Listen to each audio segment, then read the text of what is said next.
Hello, friends. Good morning, good afternoon, and good evening, um, friends from all over the world. Um, First of all, we want to give you the welcome in name of the Nilambe organizer team, and especially with our teacher and our Dhamma friend Upul for this event, the second one in this year. So Upul is, I don't know, they have some problems with the connection, but it's not connected yet. So we will start the program and we'll wait for him to join with us. So today the topic is about freedom. Where is freedom? Where we can find freedom? So Upul will guide us with his experience and his wise knowledge, so to bring us to freedom that is already in us.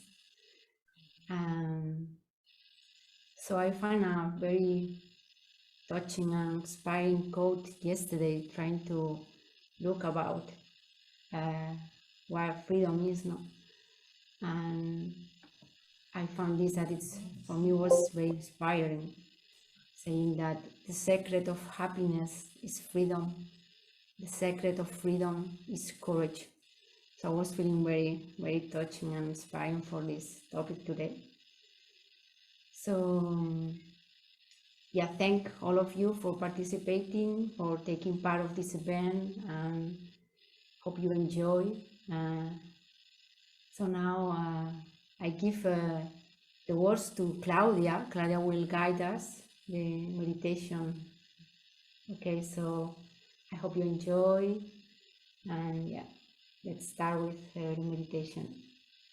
Thank you.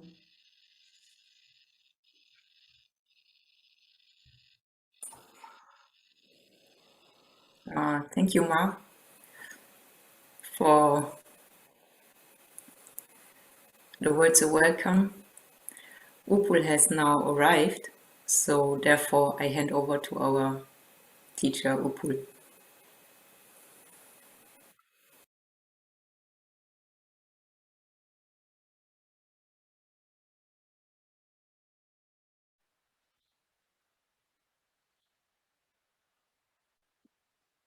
We hear many different sounds. We are experiencing different sensations.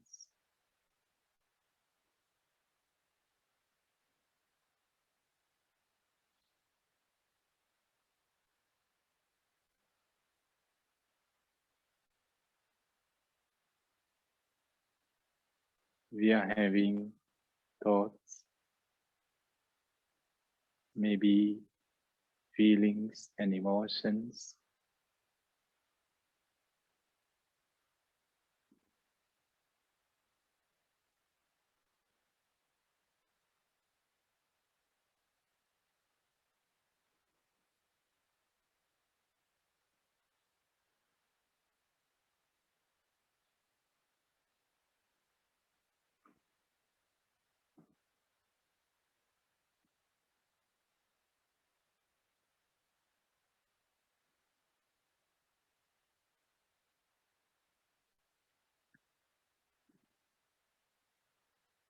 Now, we are not taking them as disturbances or as distractions.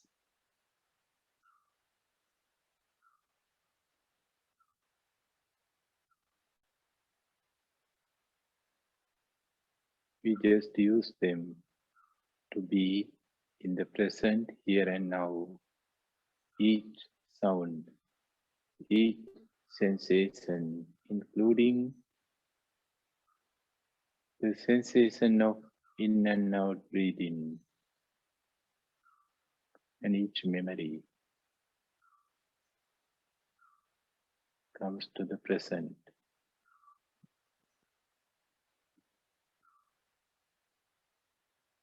So all our supporters, all our spiritual supporters,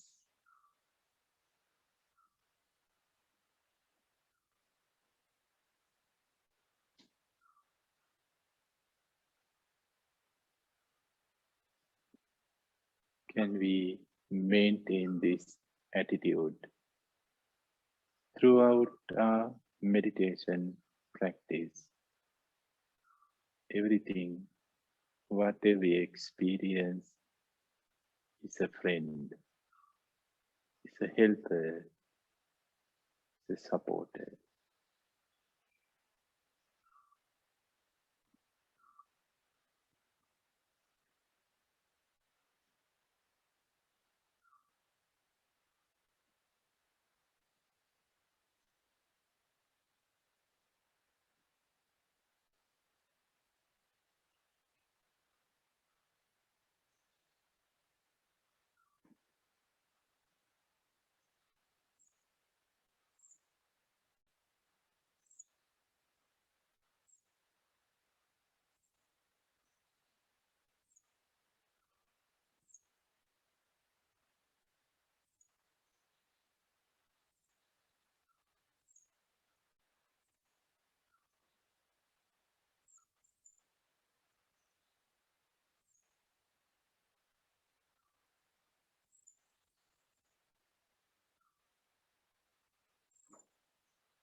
any case, if we can't make friends with whatever, whatever we experience now, can we say, it's okay, I can't make friends with this sound, or this sensation, or this thought, with this memory, or with this feeling, unable, but it's okay. It is okay. I can accept my limits.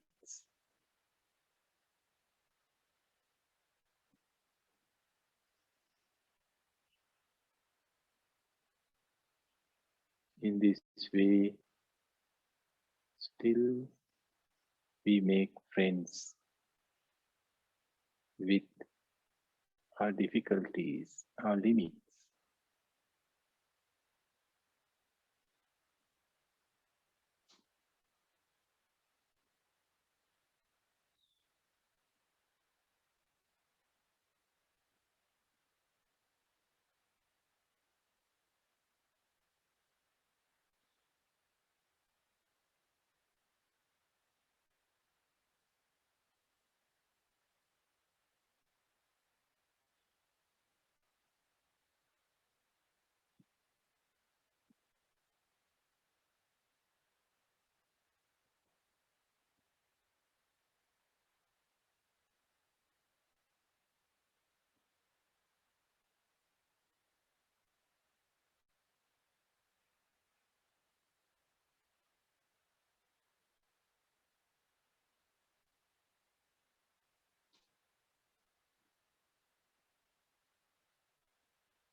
Feel your eyes.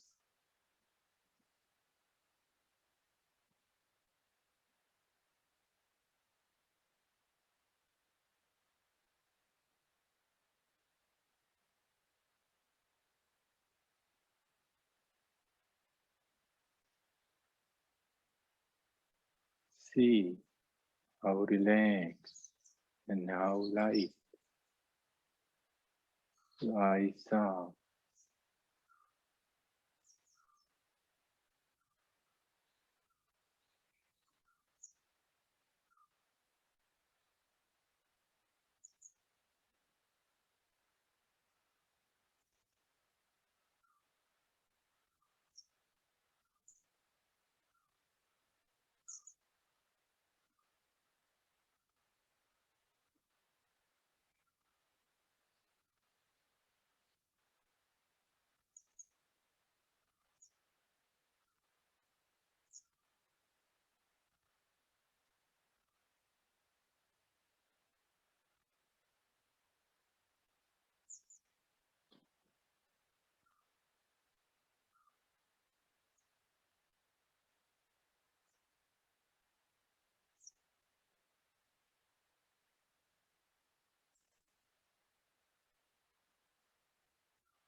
Slowly and mindfully, you may open your eyes now.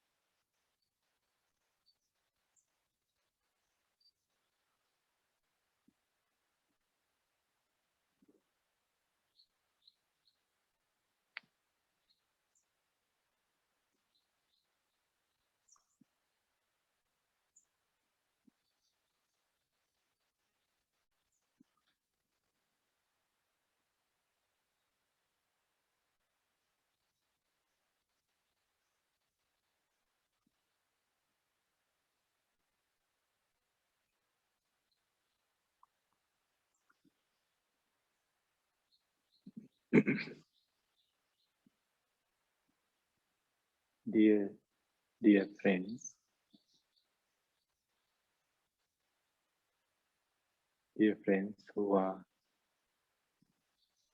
who are participating to this retreat physically in Nilambe, and dear friends who are participating to this monthly one-day retreat from far away.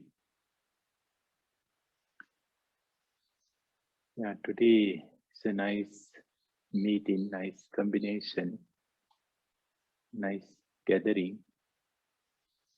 And as you know, after a long time, since last April, we didn't do any retreat physically in Nilambe. And this is the first retreat, and some of old Nilambe friends, Nilambe old friends are here physically, and also new friends are here to participate to this retreat. And a lot of Nilambe friends are now connecting to this retreat via Zoom.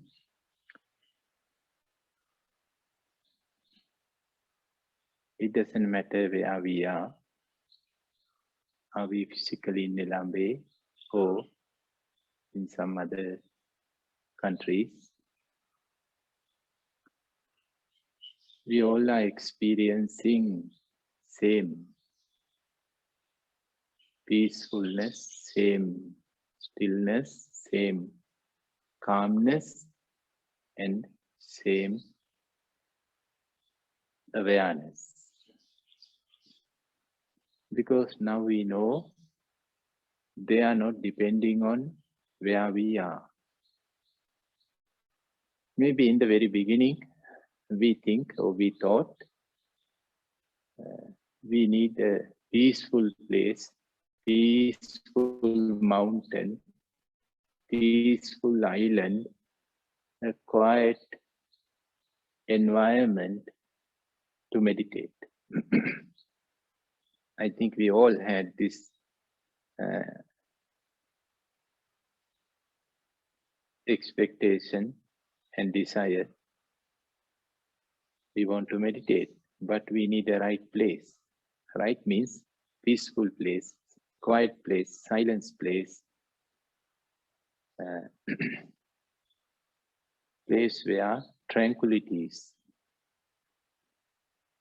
And therefore, in a so-called spiritual journey, we were wandering here and there in different peaceful places, peaceful meditation centers, ashrams, retreat houses, jungles, forest, hermitages, and of course, we have learned a lot from them, from there. But after going through this journey, now we know that our meditation is not in anywhere. Our meditation is not in anywhere.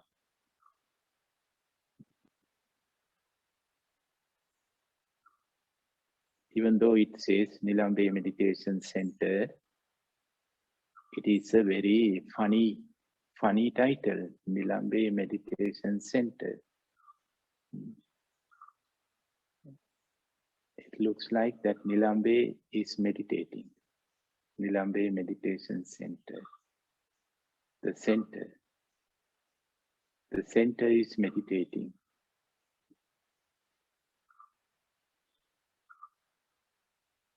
And we call this room for meditation room. And everybody knows this room is meditation room. And whenever we want to meditate, we come here. A meditation time, meditation hall. We had to go there because meditation is there. And my dear friends, now all of you know this building cannot meditate. Even though it's called meditation room, meditation hall, it cannot meditate. Nilambe Meditation Center is unable to meditate. It doesn't know how to meditate. It doesn't know anything about meditation. And we say these cushions, maybe you can remember cushions. We have nice cushions now. And cushions, they were waiting and waiting and waiting for months and months and months at the corner of this room because only 1 or 2 meditators over the past couple of months. But still we call them meditation cushions. Meditation cushions. Cushions. There are different cushions, but same materials.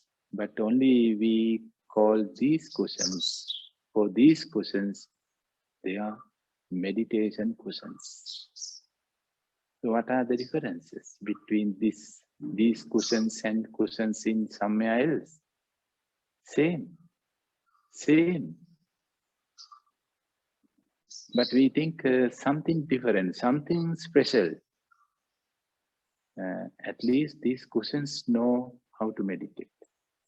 They have a lot of experiences, maybe 20 years, 30 years experiences.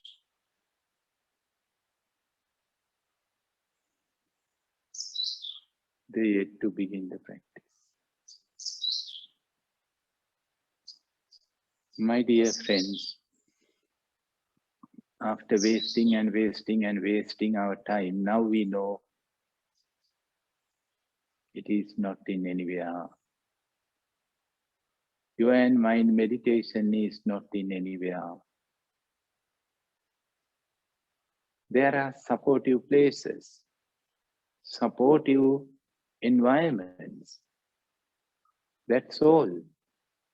But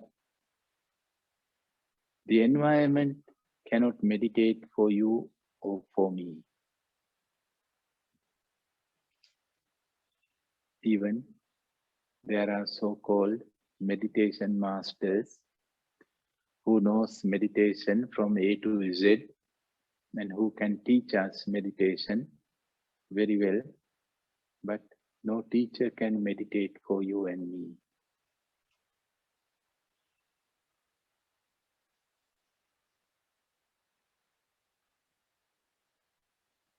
Oh, but usually we don't like to think about this area. Our intellectual mind knows this very well. But we don't like to think about it. We don't like to reflect on this aspect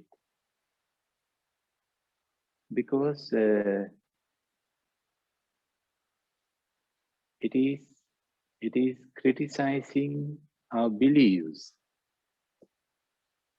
and it is destroying our security. We know that no security in worldly life. The money cannot give us any security any longer. And therefore we are looking for some non-materialistic anchors to hang on. But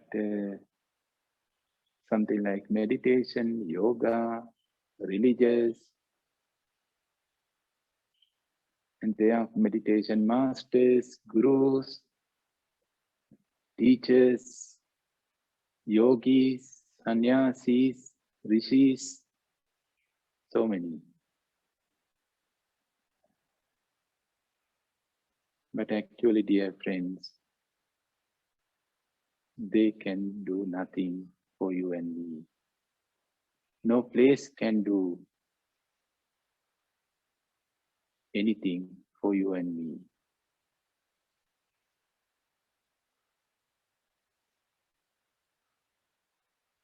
In a way, we are in a helpless situation in this way, helpless situation.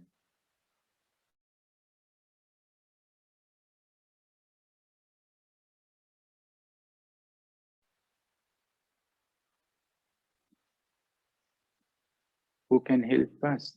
Who can save us? Nobody. If anybody is there to save us, then we don't have to meditate. Really, we don't have to meditate. We can just ask and pray. Praying is enough. Prayers are enough. If somebody is there to save us. But yeah, people are there to save us. Maybe some invisible beings, but to save our body, not the mind. Not the mind.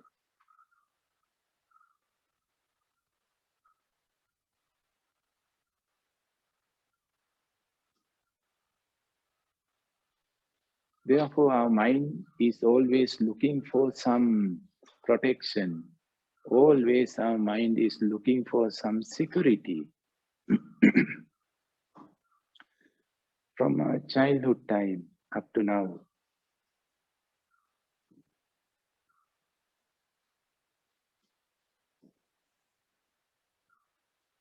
Security means security means harmless environment, no harm. No harm. Harmless means where we can do whatever we want to do. We are always looking for a place like this. Is there any place where I can do whatever I want to do? And is there any place where I can stay quietly what I don't like to do. Yeah, without doing whatever I don't like to do, and doing only what I like to do. So since our childhood time up to now, we are looking for a place like this. And we call freedom for this. Freedom. This is a simple definition for freedom.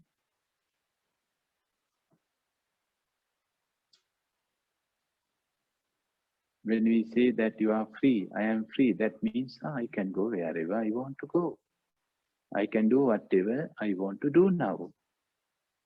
And if I don't want to do anything, I can just stay quietly. So that is the simple definition for freedom. Freedom. And we are always looking for this freedom. Always. Even inside, when we were inside of mother's womb, we were looking for this freedom.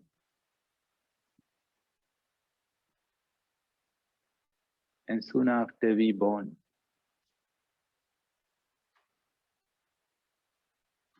from that till now, we are fighting for the freedom. Fighting for the freedom. We are fighting with parents, fighting with teachers, fighting with partners, society, authorities, leaders, politicians, religious leaders, with everybody. We are fighting and fighting and fighting. No, I don't want to do what you ask me to do. I don't want to do what the society asks me to do. Why I had to? I know what is good and what is bad.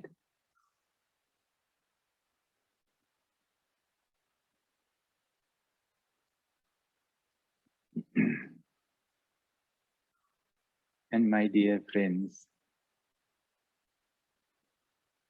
do we ever experience such a freedom at least once in our life?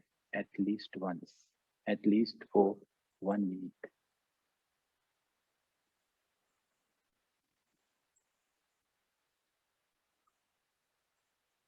Maybe now we are in a retreat. You are in Nilambi. Therefore, you cannot do many things which you don't like to do. Which you don't like to do. And you think no freedom here, no freedom.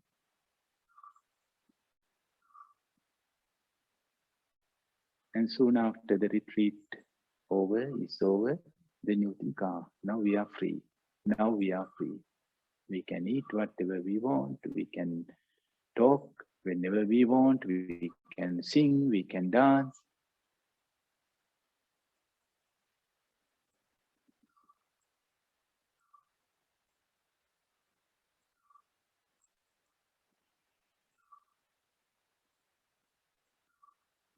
So that is the common and public opinion of freedom.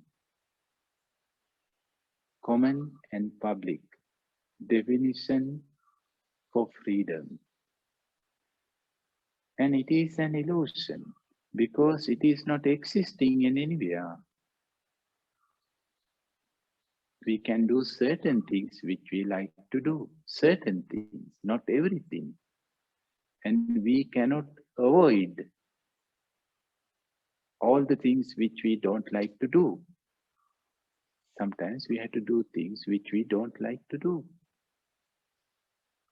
because of the society, because of the culture, because of the religion, because of the financial situation, because of the family,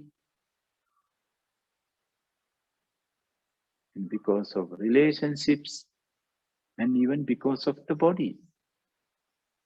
If we are totally alone, then we think, now I can do whatever I want. Nobody is there to say, Upul, what you have to do and what you don't have to do. But Can I do whatever I want? No, because the body has its own limits. I had to surrender to the body. The body says, enough, now enough. You have back pain. You have to lie down. So I had to surrender. Now you are thirsty. You have to drink something. Now you are sleepy. You can't stay awake, sleep. Then I had to sleep. So this is the reality, my dear friends. But always we think we are not free because of someone else. Because of something else, we are not free. Parents think they are not free because of their children. And children think they are not free because of parents. And from that point, everybody thinks because of something or somebody, we are not free. It's a nice idea because now we can fight. Now we can fight with somebody. So our whole life is a fight. Whole life is a fight. Verbally we fight, physically we fight, and psychologically, emotionally we fight. Always with something or with somebody. My dear friends, is this the way to live? Is this the real life? If the life has to fight, or if we had to fight for living, then what kind of life, what kind of living? Can we say living for this? Fighting for freedom.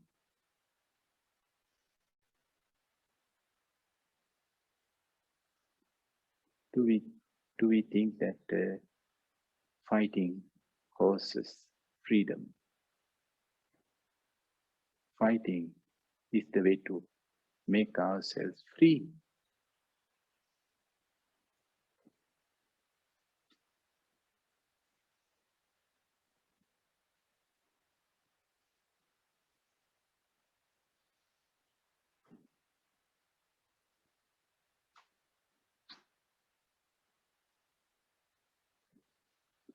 Once a German scientist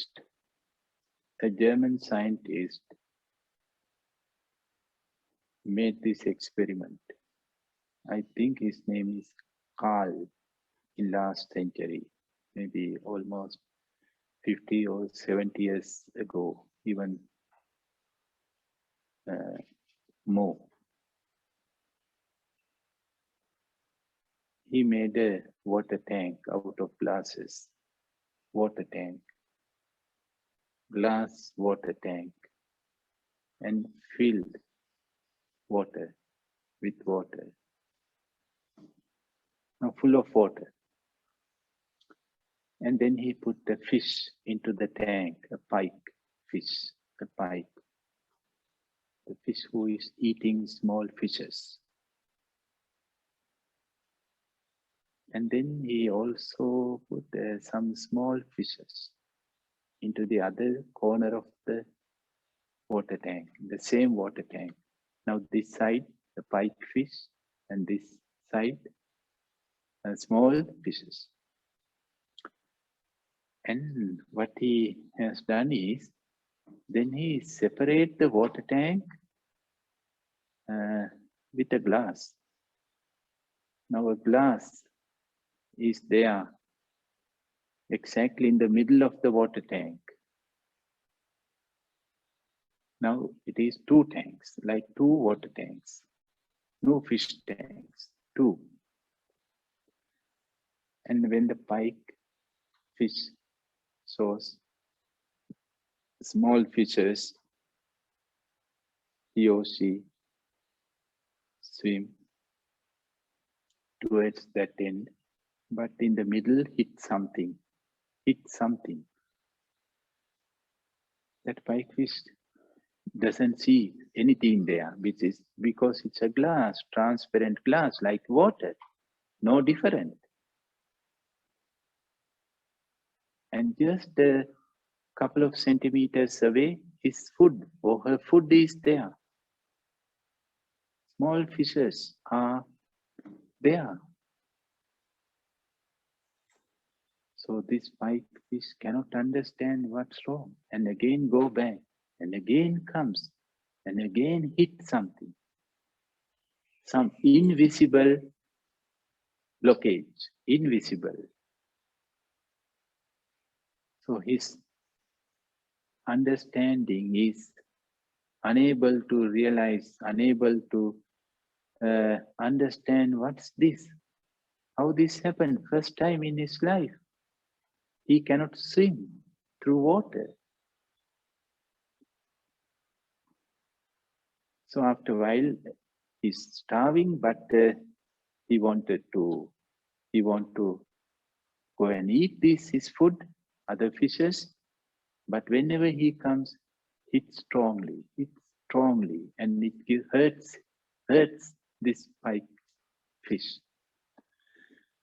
So after having these painful experiences for a couple of times or few times, he gave up. And then the scientists removed that the middle, the glass where in the middle of the tank, he removed.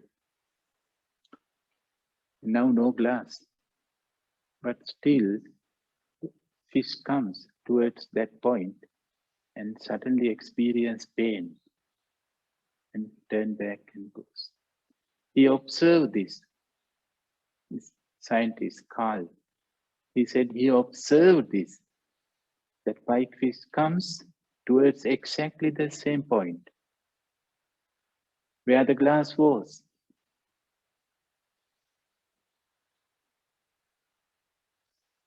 And then experiences some pain, hurting feeling, like hit something and turn back.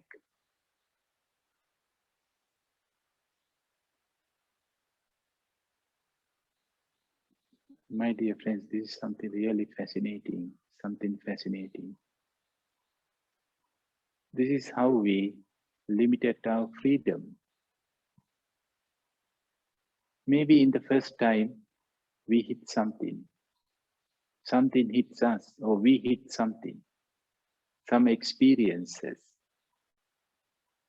And after that, it became a past memory. It became a past memory. And it is not there. It is not here anymore, any longer. But looks like all those past painful memories are around us. Invisible wall, like a invisible wall around us.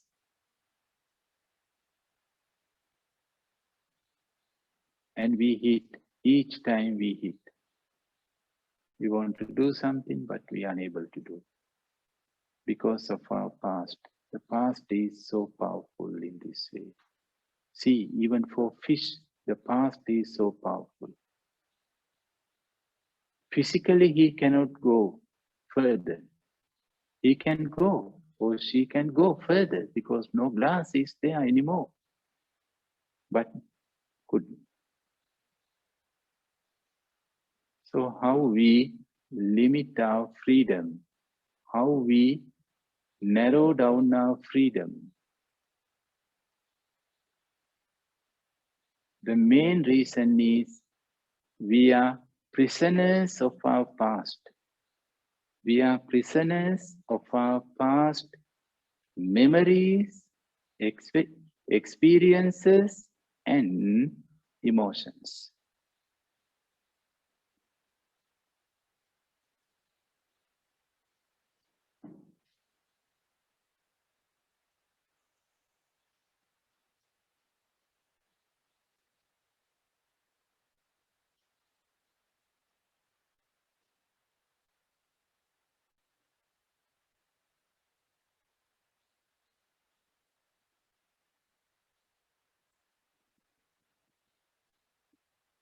Therefore, my dear friends, for most of us, the past is the reality. The past is the reality, not the present, not the present at all.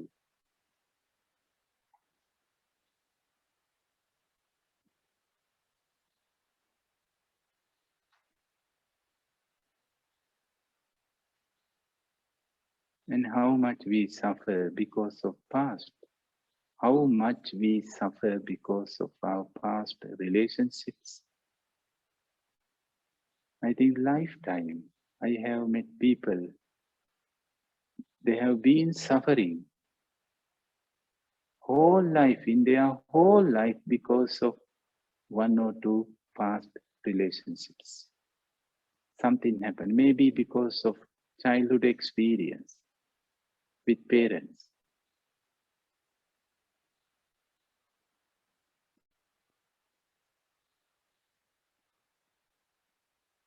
And yeah, they registered this title in their life.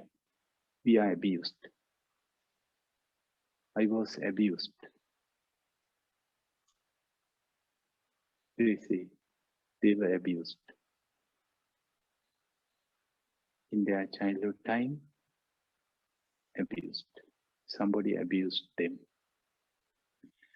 So that's why they say, that's why we are having these problems. That's why we cannot sleep now.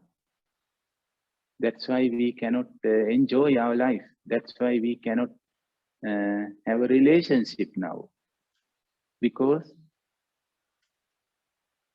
they have been abused.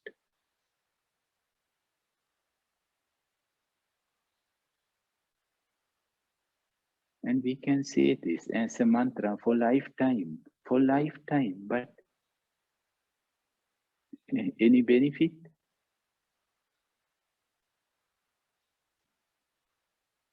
It happened only one or two times. Only one or two times. Maybe three. Not hundreds of times, not thousands of times at all. But our whole life is now depending on that past single experience, and say we are suffering. We are suffering because of that unpleasant or painful experience. And they have very powerful psychological theories to prove it. If something happened to a child in or his childhood time, then it is influencing his or her whole life. And the psychological theories are there, and they quote those psychological theories to prove, to justify their suffering. But my dear friends, there are different psychological theories, not only this. There are a lot of positive psychological theories, but they don't know, they don't believe, they don't want to believe, they don't want to hear. We don't want to hear. If we want to suffer, we have to suffer. It doesn't matter if whole world says no point to suffer. There is no reason to suffer. Even the Buddha comes and tells us. Jesus comes and tells us. Krishna or any other master, even the God comes and tells us. But they cannot help us if we want to suffer.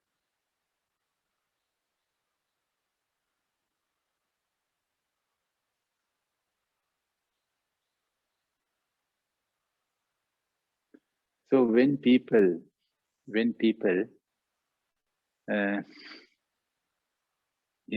talk about their present problems, and they are their own psychologist, unfortunately they are their own psychoanalyst, they are their psychotherapist, they become everybody, people who wants to suffer. Yeah, they are their psychotherapists, counselors, own counselors. They want to become their own psychologist.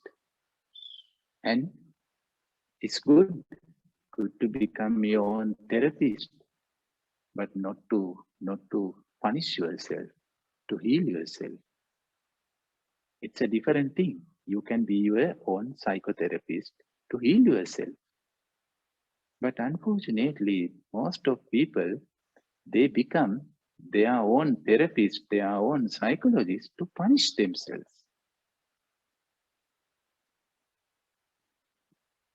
And they say, they tell me, Pull, you don't know. Your culture is different, our Western culture. Or our parents abused us, or our adults abused us. So that's why we are having this problem.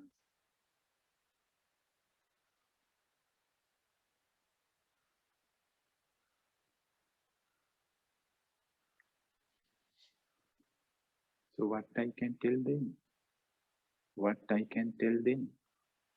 So if I ask further questions, then they quote those psychological theories, formulas, phenomena to prove, to justify their suffering.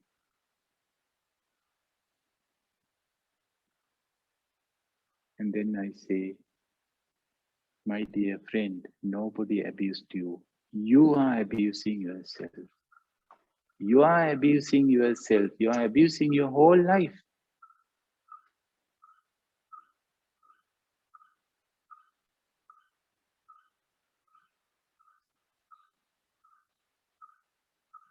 So they don't like me. They like people who believe them, who believe their psychological theories and agree with them and blame to somebody. They are very happy if I blame to their mother or father with them, or their adults with them.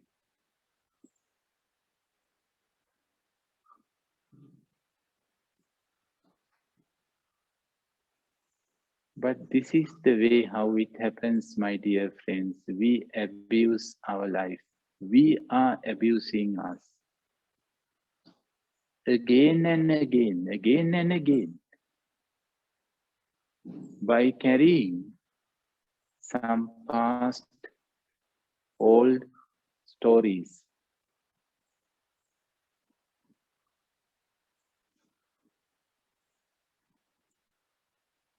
And that incident is not here anymore. That glass is not here anymore. The glass of wall is not here anymore. We can walk freely. The life can move further freely. Now no barrier, but still psychological barrier is there. We are carrying that psychological barriers around us throughout our whole life. How many psychological barriers are there?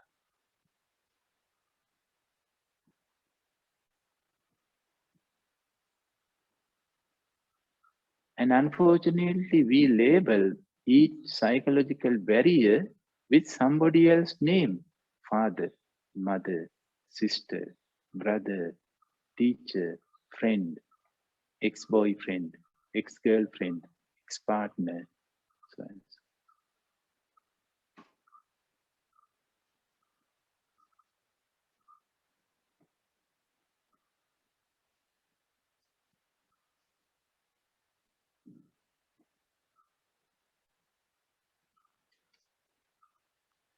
When we are getting older and older, more and more barriers, more and more blockages. So no space for even breathe. No space for even breathe in or breathe out. That much psychological and emotional walls we build around us. So the jail is becoming smaller and smaller and smaller. The prison is becoming smaller and smaller and smaller.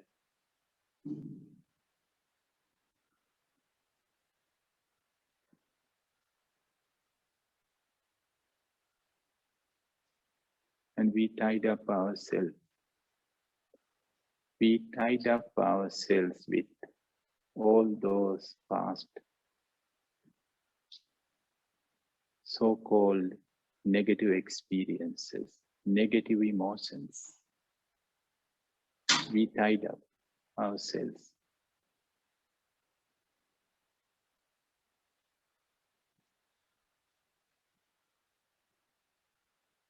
You don't have to believe me, my dear friends. Just reflect on your life.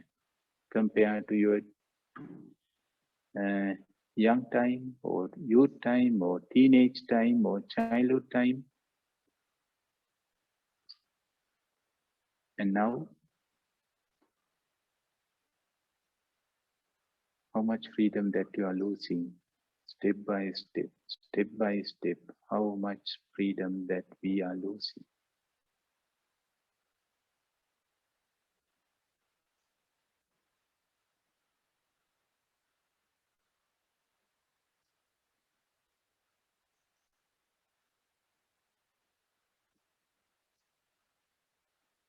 And therefore we think our freedom is in somewhere,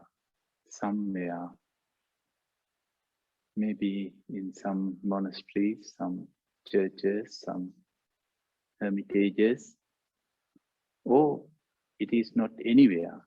It is not anywhere. It's an illusion, it's a mirage. Freedom is a mirage.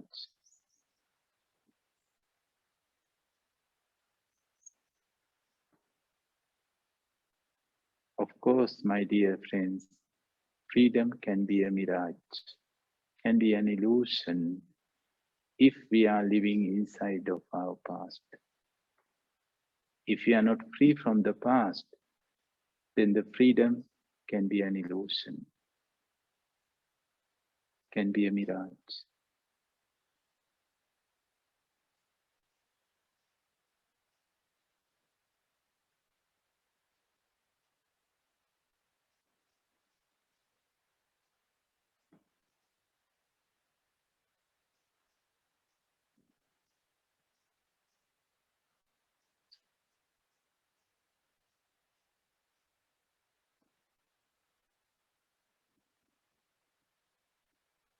So when we say like this, past, past, it's like past is something so strong. Past is something so powerful, powerful than everything else.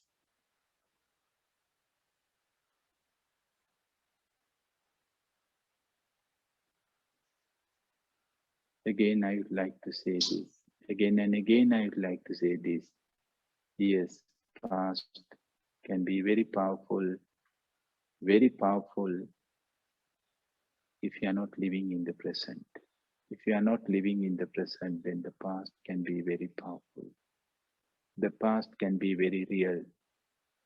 The past can be a torture. Of course, the past can be a torture. It can torture us if we are not living in the present. It's a punishment. It's a punishment. And it is punishing us again and again and again, for hundreds of times and for countless times.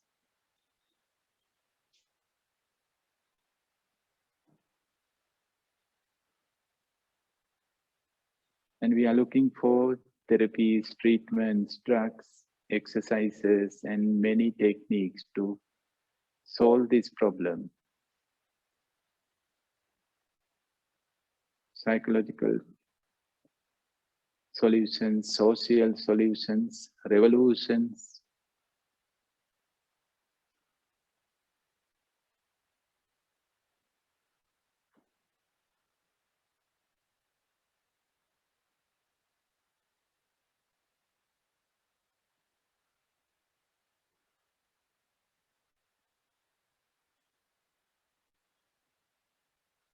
We can waste our entire life for this nonsense.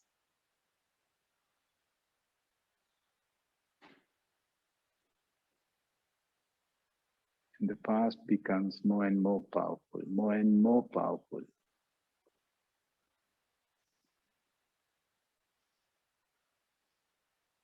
And no space for ourselves now, more space, because the whole room is full of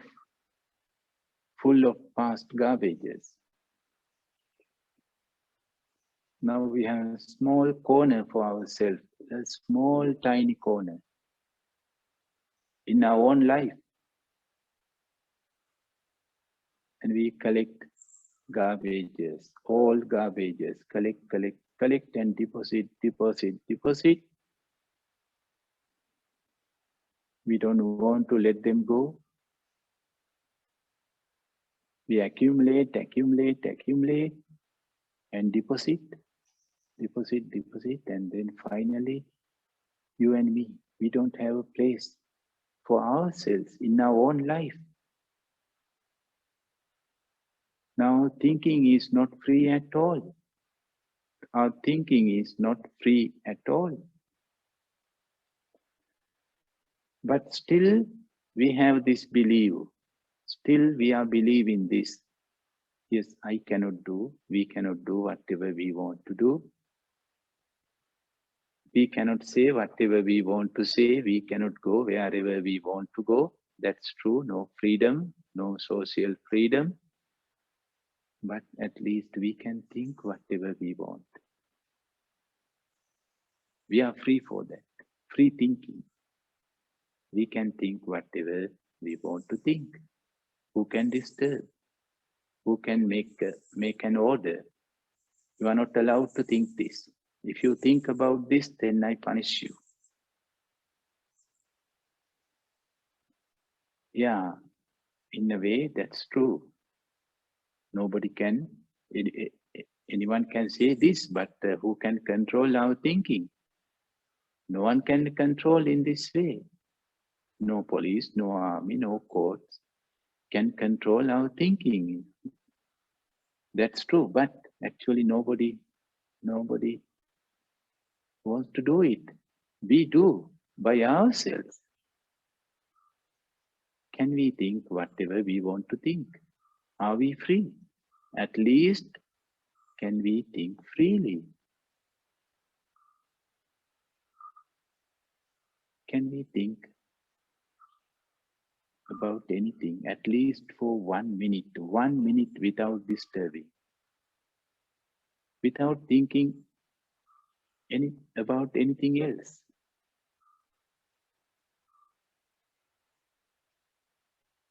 Can we think for 1 minute, one single minute, not for whole life, not for 1 day, not for 1 hour, only 1 minute, for 1 minute, about one topic, one single topic, without changing the attention, without jumping into many different topics.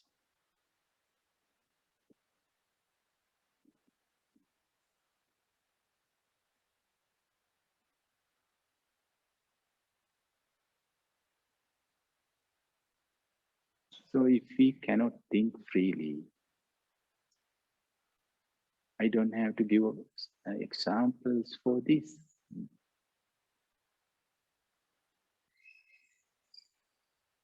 We don't know where we are when we start to think. We want to make a plan. And we sit down with that intention. I want to make a plan for tomorrow, how to go, where to go, what time to go. But after a couple of seconds, something else comes to our mind.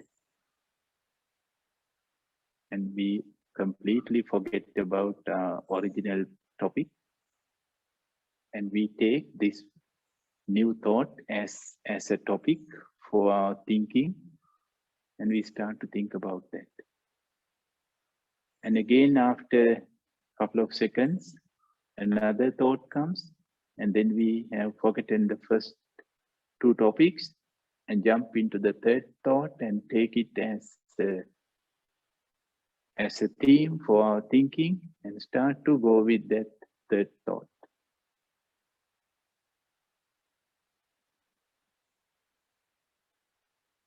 And this is one thing. So we cannot stay in one topic from beginning to the end. We don't have that freedom. This is one thing. And second thing is more dangerous than the first one. We always make fantasies and daydreams. We always make with everything and with everybody, even with meditation, we make fantasies before the retreat, before meditation sessions. We make daydreams, beautiful daydreams. And yeah, we start to dream with beautiful feelings,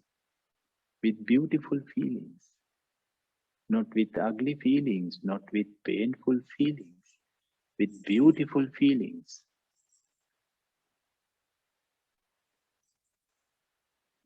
All the fantasies are daydreams.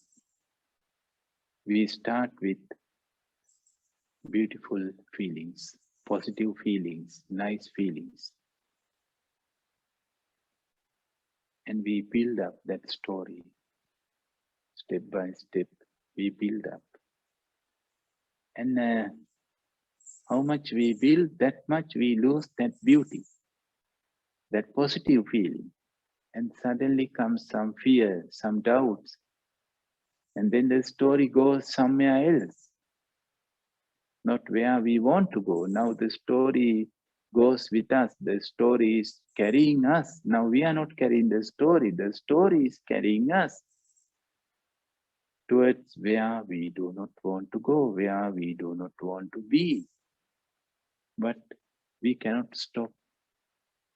And we end up with fear, we end up with sadness, we end up with anger, hatred. But we started with so beautiful ideas, love, friendliness, kindness, sharing. This is the way how we start each relationship. Nobody started any relationship with fear, anger, hatred. No, with love. But we always end up with hatred.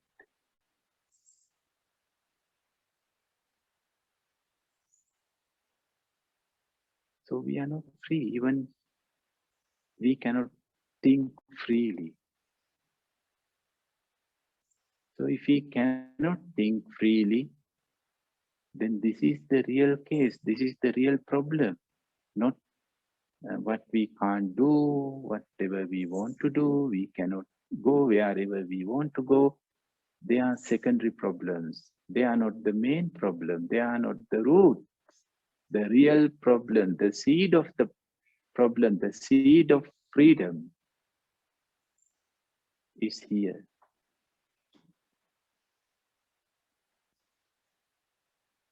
Once we have done a workshop for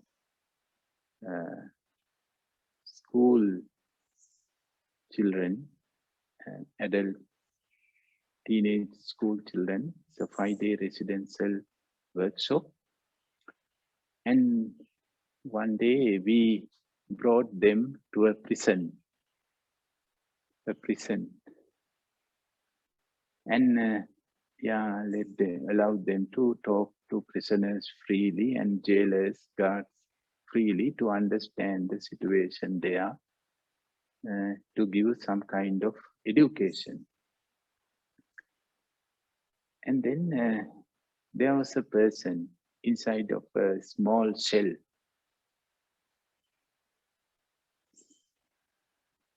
He said this, I don't have a long story to tell you. He said this, I do not have a long story to tell you, but I can tell you one sentence. One sentence. Please wait for 2 minutes if you are angry. Please wait for 2 minutes if you are angry. That's all. Why he has said this?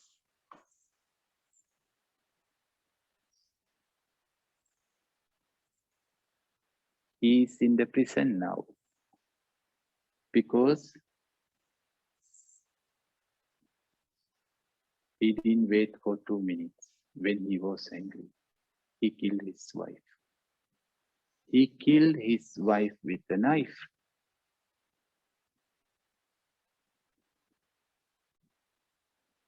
And now he is in the prison for 20 years. For 20 years, that's the punishment. He has to be in a jail as a prisoner for 20 years. So he said, if you can wait for 2 minutes without taking any action, when you are angry, then you are free. Whole life you are free. But if you cannot wait for 2 minutes, he couldn't. That's why he's in the prison for 20 years. 20 years. Because he didn't wait for 2 minutes. 2 minutes is nothing. 2 minutes is nothing. Really, it is nothing. 2 minutes. But the problem is when we are emotional, then 2 minutes is so long.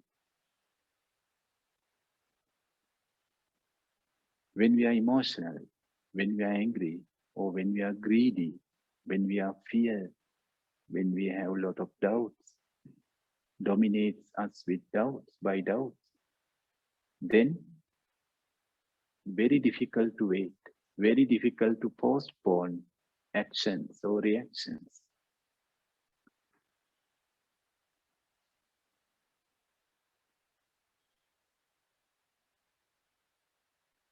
So this is the real prison.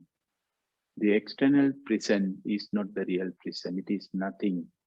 This is the real prison.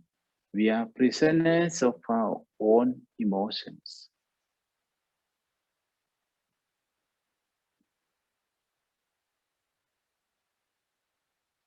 Emotions are guards, jailers, supervisors, commanders. And they are commanding us what we have to do and what we do not have to do. So we think this, I want to do this, I want to do this, I don't want to do that. But who is this I? Who wants to do this and who don't want to do this? Who? We don't questioning about this. Who wants to go there? Who wants to tell this? Who want to blame this? Who want to hit this? Who? We don't do any examination on this. Who? We identify it with ourselves. I want to blame. I want to buy. I want to go. I want to leave. I. Always we identify ourselves with what? With emotions. With emotions.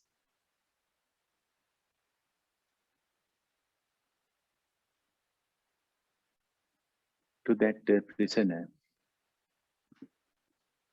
he's a husband. Now he's not a husband because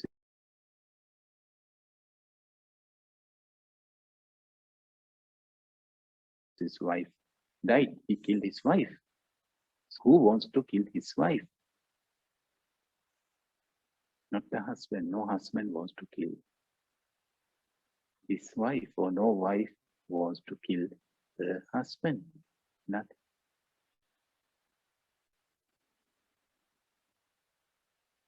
The anger, hatred. Hatred wants to kill. Who? not the wife, not the wife.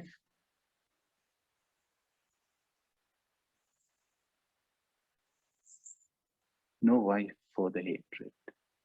No relationships are valid for any emotion.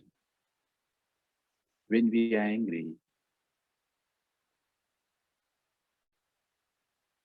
parents are disappearing. Partners are disappearing. Children are disappearing.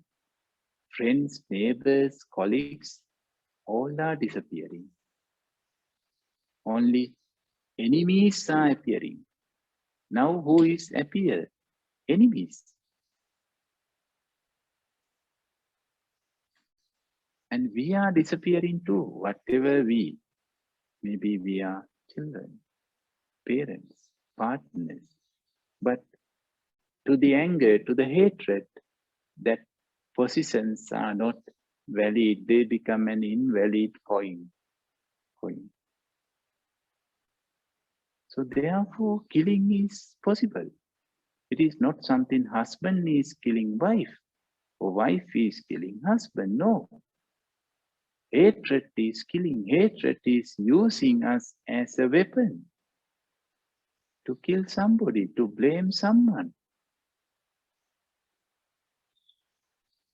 And my dear friends, we all are in this position. Less or more. We all are in this position.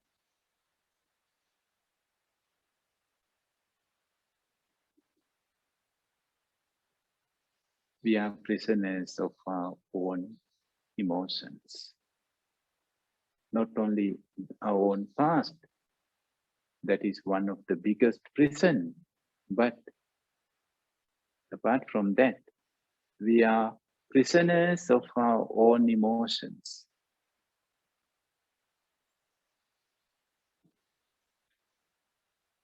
And sometimes I go to prisons to speak to prisoners, and 99 prisoners are there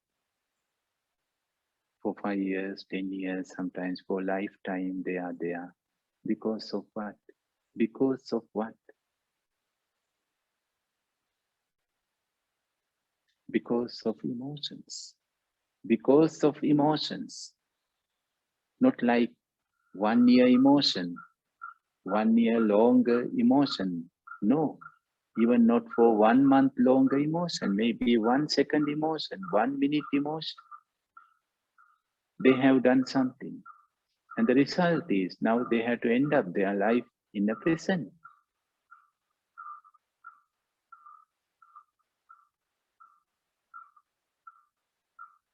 So that prisoner, what he said, is a real important meditation teaching. Wait for 2 minutes. Wait for 2 minutes. Where is that 2 minutes? We had to create. We had to create 2 minutes. Nobody gives us 2 minutes, especially when we are emotional. No emotion is giving us any time. You have to blame right now. No emotion says you have to blame him in next year, in 2 years, in 3 years. No, right now. Now. So emotions do not give us any time. That means we say no time. There is no time. There is no time if we do not create any time. We have to create time. That's the skill, what we are learning from meditation, how to create time. The time is depending on what? Time is not depending on the mind. Time is not depending on the past. Time is not depending on emotions. The time is depending on mindfulness. How much mindful we are, that much time we can create. It's up to us. So when we create time, by postponing all the orders given by certain emotions. We can postpone. By postponing, we can create time. When we create time, then space comes. They are going together. Space is there in between ourselves and emotions. Now we are not attached to each other. We can separate. When we are having time, then we have space.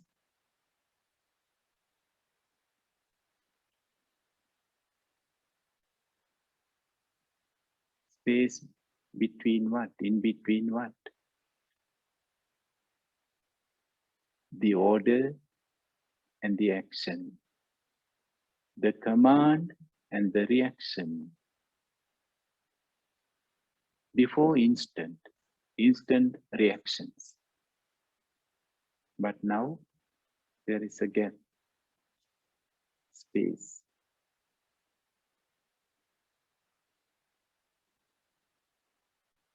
Command is there, but no action. No action, no reaction. Empty space. Empty space.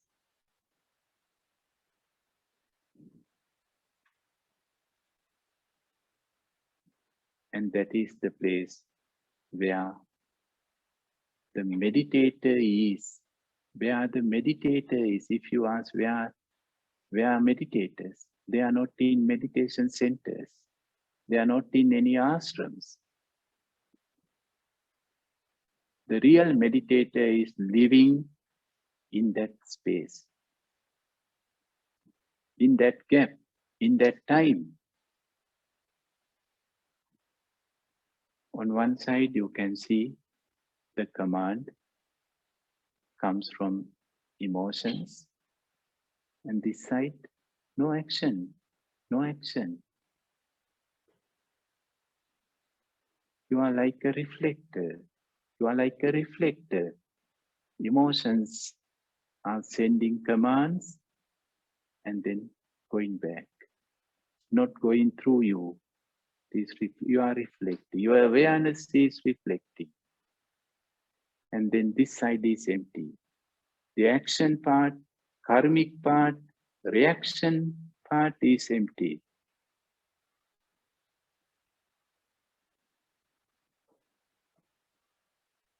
And this is the freedom.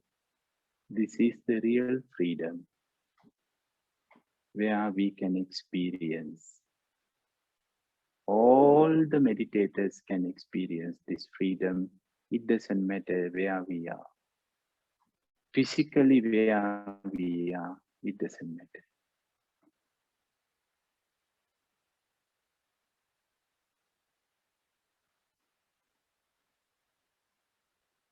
And meditator born. The birthplace of meditators is there. Space, empty space, empty space. They born and they live there. So we can born there, we can live there.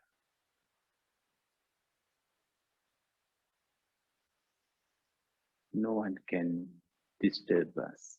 No one can disturb us. No one can disturb to our freedom if we are living inside of that empty space with full of awareness.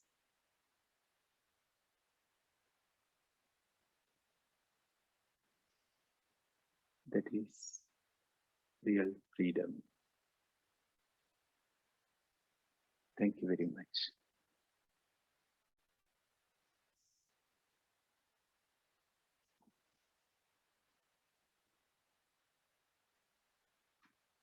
So please have your meals, maybe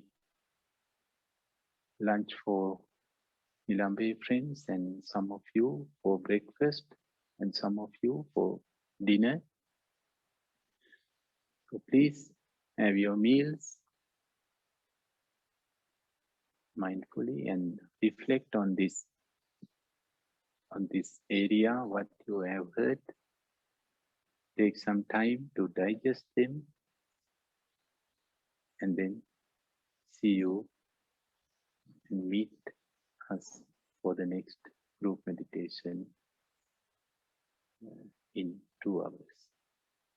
Enjoy your freedom.